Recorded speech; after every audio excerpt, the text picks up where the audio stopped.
A perda de um parente ou amigo próximo pode significar um grande sofrimento para cada um de nós. Parte disso surge da incógnita que existe junto com a morte. Por mais que creiamos em um além-túmulo, de fato nunca cruzamos o véu que separa esses dois mundos. Mas se por acaso pudéssemos acessar o outro lado, nos comunicando com aqueles que já partiram, o que você faria nessa situação? A ideia pode parecer absurda e até ofensiva para algumas religiões. Afinal, perturbar o descanso dos mortos só pode ser errado, já nos alertam os filmes de zumbis. Mas isso jamais impediu que algumas pessoas buscassem isso. Talvez movidas por desespero e saudade, talvez apenas por uma curiosidade mórbida. É provável que nenhum desses casos tenha sido mais intrigante que o das irmãs Fox. O que começou com um simples relato de mediunidade, logo daria início a uma das religiões mais praticadas no Brasil, o Espiritismo. Ficou curioso? Então já deixe sua curtida, se inscreva em nosso canal e venha conosco. O século XIX foi um divisor de águas para as ciências naturais. Grandes avanços foram alcançados nas áreas da física e da química, possibilitando a descoberta de muitas tecnologias que usamos rotineiramente. É preciso, no entanto, entender que o que hoje nos parecem banalidades, como o magnetismo e a energia elétrica, eram fenômenos que até então estavam sendo desmistificados às apalpadelas. Estamos falando do ponto de encontro de antigas crenças com a ciência. E era comum que ideias místicas sobre esses assuntos ainda marcassem a mentalidade corrente. O progresso científico coincidiu com uma tentativa de se compreender os mistérios da fé. Melhor dizendo, filósofos e teólogos sentiram necessidade de justificar e adequar suas crenças àquelas novas descobertas.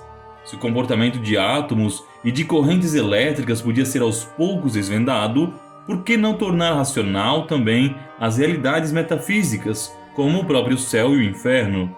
A primeira grande pessoa a tentar essa abordagem foi o próprio Santo Tomás de Aquino, ainda no final da Idade Média. Tomás classificou os coros dos anjos celestes em hierarquias, níveis e tipos, antevendo que o céu cristão, embora fosse um lugar de êxtase incompreensível e se situasse na verdade além dos sentidos humanos, ainda podia ser parcialmente compreendido pela nossa mente.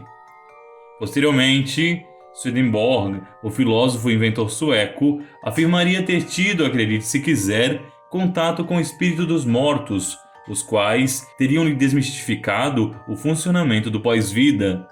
Embora ele desaconselhasse a prática da mediunidade, os seus relatos nos chamam a atenção por afirmar que existiriam diversos infernos e paraísos, pelos quais vamos progredindo num caminho de evolução. Estava com isso, mesmo sem que ele soubesse, lançado o que seria base para toda a religião espírita.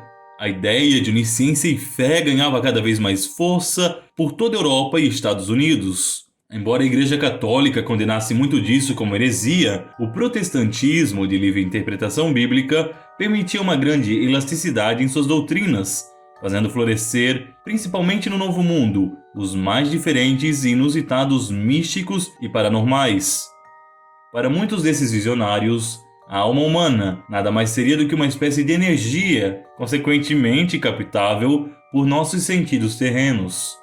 Foi nesse ambiente muito específico que surgiram as três irmãs que iriam revolucionar a sua época e que iniciariam o movimento que mais tarde se desdobraria além do seu alcance. Graças a elas, a ideia que temos do outro mundo se transfiguraria completamente. Suas crenças permanecem ainda hoje em filmes e outras obras de ficção e se condensaram tão forte na cultura de massa que é como se fossem praticadas e acreditadas desde sempre. O nome dessas mulheres? Katie, Leah e Maggie Fox, mais conhecidas como as Irmãs Fox. Tudo começou quando o pai das três irmãs se mudou com a sua família para Hydesville, em Nova York. A nova casa, apesar de muito simples, escondia um passado complexo e turbulento. Os antigos moradores que por ali haviam passado pouco tempo duraram morando na residência. Fugiram todos, alegando que o lugar era mal assombrado. Portas batendo, sussurros e objetos se mexendo do nada. Alegações estas que poderiam amedrontar os mais crentes, mas que não assustavam ao Sr. Fox. Profundamente puritano, ele acreditava que após a morte cada um de nós estaria destinado a descansar até o juízo final. As únicas manifestações sobrenaturais que poderiam haver seriam aquelas de origem demoníaca, e ainda estas, bem, o verdadeiro fiel não deveria temer essas coisas de qualquer maneira. Mal sabia o pobre homem que a sua vida estava prestes a virar de ponta cabeça. Aos poucos, Kate e Maggie passaram a presenciar os fenômenos estranhos. Leah, a terceira das irmãs Fox, já era casada nessa época e só viria a envolver-se com os eventos paranormais muito tempo depois. Diante da preocupação das duas adolescentes, o Sr. Fox passou a conferir toda noite as trancas e portas como forma de aliviar a preocupação da família. Foi numa dessas ocasiões, enquanto conferia cada uma das dobradiças e tramelas, que algo muito estranho ocorreu. As meninas começaram a notar que a cada batida do pai, outro som respondia fazendo-lhe eco. Foi nesse instante que Maggie, talvez ainda achando aquele fenômeno engraçado e talvez movida por sua curiosidade infantil, resolveu desafiar o que quer que estivesse fazendo aquele ruído. Pé rachado, faça aquilo que eu faço. E bateu as palmas 3 vezes. Para a surpresa de todos, 3 sons semelhantes foram ouvidos, respondendo-a. O Sr. Fox ficou especialmente catatônico. Pé rachado era um dos vários apelidos para o diabo, e a pequena Maggie chamar assim aquela entidade condizia com suas crenças puritanas. Outros desafios foram feitos, e para a perplexidade daqueles ali, os sons continuavam a repetir de forma inteligente os desafios. Para saber se aquilo não passava de um truque das meninas, foi solicitado ao espírito brincalhão que respondesse perguntas que elas jamais poderiam conhecer. Como já era de se esperar, ele acertou cada uma delas. Ainda naquela noite, começaram a chegar os vizinhos, chamados pelo Sr. Fox para testemunhar a situação.